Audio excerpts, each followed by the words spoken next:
श्री हरि भक्ति विलास में एक सुंदर श्लोक आता है। नमो भगवते तस्मै यस्य प्रियतमा तिथिः एकादशी द्वादशी च सर्वाभीष्ट प्रदा नृणाम्।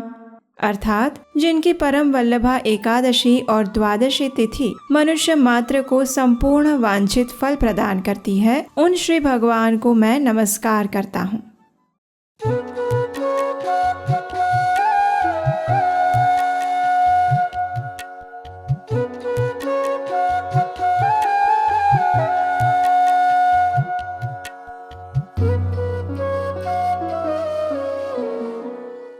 हरे कृष्ण। परम भगवान श्री हरि के शरीर से एक समय एक दिव्य स्त्री का आविर्भाव हुआ और उसे ये वरदान दिया गया कि जो भी उसके शरणागत रहकर भगवान की साधना भक्ति करेगा, उसे परम भगवान श्री कृष्ण की शुद्ध प्रेमा भक्ति और परम गंतव्य यानी उनका आध्यात्मिक धाम प्राप्त होगा। और ये देवी और कोई नहीं अपितु स्वयं एकादशी तिथि थी। एकादशी तिथि को सभी व्रतों में सर्वश्रेष्ठ माना गया है। जो भी साधक उनके शरणागत होकर प्रभु भजन करता है, उसके पूर्व जन्म के सभी पाप कर्मों का नाश होता है और उसे परम आध्यात्मिक फल की प्राप्ति होती है। प्रत्येक मास में 2 बार आने वाली ऐसी ही एक एकादशी तिथि है कामदा एकादशी, जो कि चैत्र मास के शुक्ल पक्ष में आती है। ये एकादशी अपने नाम को चरितार्थ करती है, यानी वह उसके पालन करने वालों की सभी मनोकामनाएं पूर्ण करती है। लेकिन इस एकादशी की 2 विशेष बातें भी है।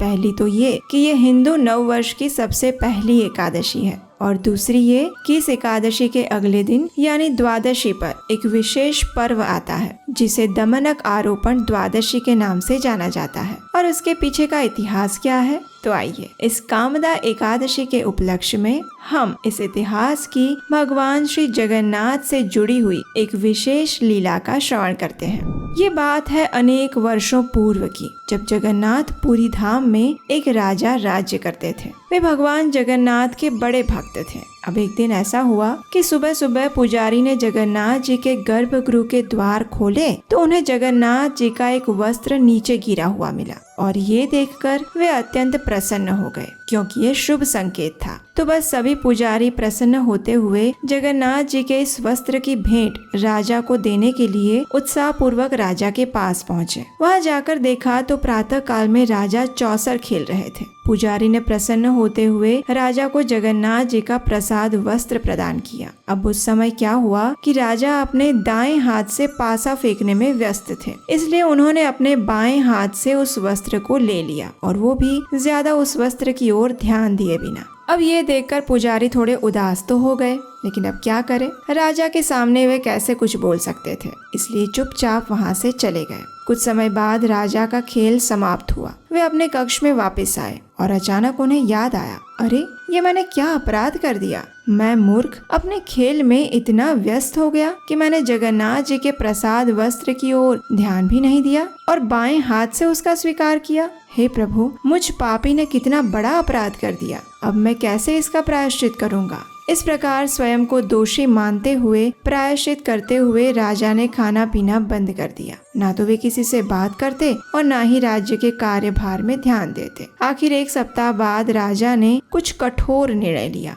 राजा ने सोचा, हे प्रभु, मैंने अपने बाएं हाथ से आपके प्रसाद वस्त्र का स्वीकार किया और इस प्रकार एक बड़ा अपराध किया, इसलिए मेरा प्रायश्चित यही है कि मैं अपने इस बाएं हाथ को काट दूं। लेकिन अब अपने ही हाथ को कैसे काटा जाए, तो उन्होंने एक उपाय ढूंढ निकाला। राजा ने अपने विशेष मंत्री को बुलाया और उनसे कहा, हे मंत्री, कुछ दिनों से कोई बात है जो मुझे परेशान कर रही है। जब भी मैं रात को सोने जाता हूँ तो मेरी खिड़की में से एक लंबा सा हाथ आता है और वो मेरा स्पर्श करने का प्रयास करता है। ये देखकर मैं भयभीत हो जाता हूँ और इसी कारण से पिछली कई रातों से मैं सो नहीं पाया हूँ। अपने राजा को इस प्रकार उदास देखकर मंत्री ने कहा, हे राजन, आप चिंता ना करें, हम अभी इस भूत को भगाने के लिए विशेषज्ञ तांत्रिकों को बुलाते हैं। इतना कहकर मंत्री ने अपने राज्य के कुछ ज्ञानी तांत्रिकों को बुला लिया। सभी ने बैठकर राजा के उस कक्ष में पूजा विधि की और अच्छी खासी दान दक्षिणा लेकर चले गए, लेकिन कुछ लाभ नहीं हुआ। दूसरे दिन फिर से राजा ने वही व्यथा प्रकट की। फिर मंत्री ने निर्णय लिया कि आज रात वो स्वयं राजा के कक्ष में रहेंगे और उस हाथ को काट डालेंगे। रात होते ही मंत्री राजा के कक्ष में पहरा देने लगे और राजा को किसी और कक्ष में भेज दिया। मध्य रात्रि हुई, खिड़की में से एक हाथ आया और उसे देखते ही मंत्री ने अपनी तलवार से उसे काट डाला। अगले दिन सुबह प्रसन्न होता हुआ मंत्री उस कटे हुए हाथ को लेकर राजा के पास गया और उसे ये शुभ समाचार देते हुए रात्रि की संपूर्ण घटना कह सुनाई। राजा ने भी मंत्री की प्रशंसा की और उसे पारितोषिक प्रदान किया। इतने में मंत्री ने देखा कि अरे अरे, ये क्या, राजा का बायां हाथ कटा हुआ है।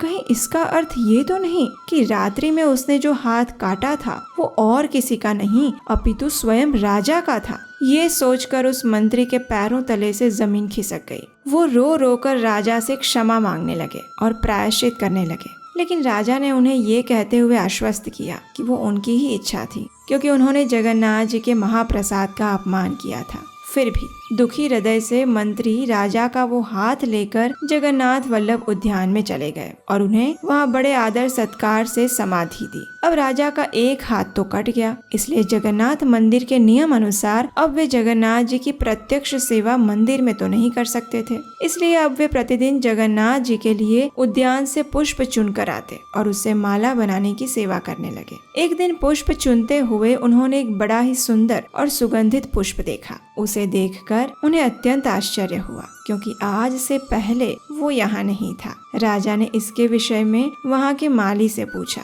लेकिन उसे भी इस पुष्प के बारे में कोई जानकारी नहीं थी।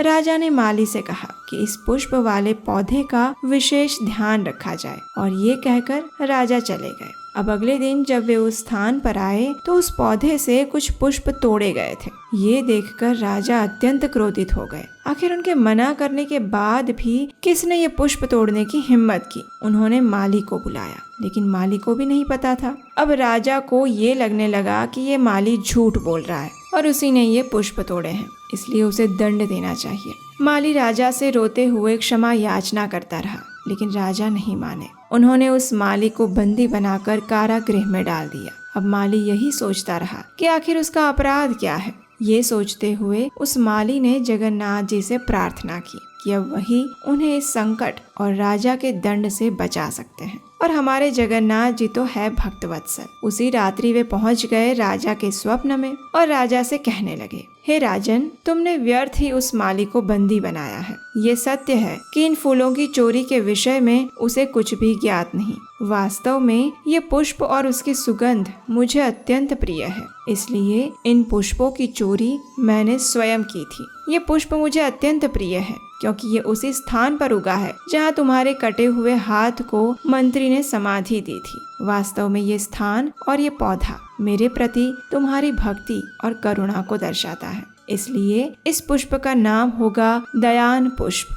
जाओ, इसी क्षण उस माली को मुक्त करो, और आज से उस माली का नाम होगा दयान माली। और कल चैत्र शुक्ल पक्ष की चतुर्दशी तिथि है। मैं चाहता हूँ कल इसी दयान माली द्वारा इन्हीं पुष्पों से मेरा श्रृंगार किया जाए और इस उत्सव को प्रतिवर्ष मनाया जाए। और मैं तुम्हारी भक्ति से अत्यंत प्रसन्न हूँ। तुम्हें आशीर्वाद देता हूँ कि तुम्हारा कटा हुआ हाथ भी वापस आ जाएगा। इतना कहकर जगन्नाथ जी चले गए। राजा उठे तो उनका कटा हुआ हाथ वापस आ चुका था। उन्होंने जाकर माली को कारागृह से मुक्त किया, उसे सम्मानित किया, उससे क्षमा मांगी।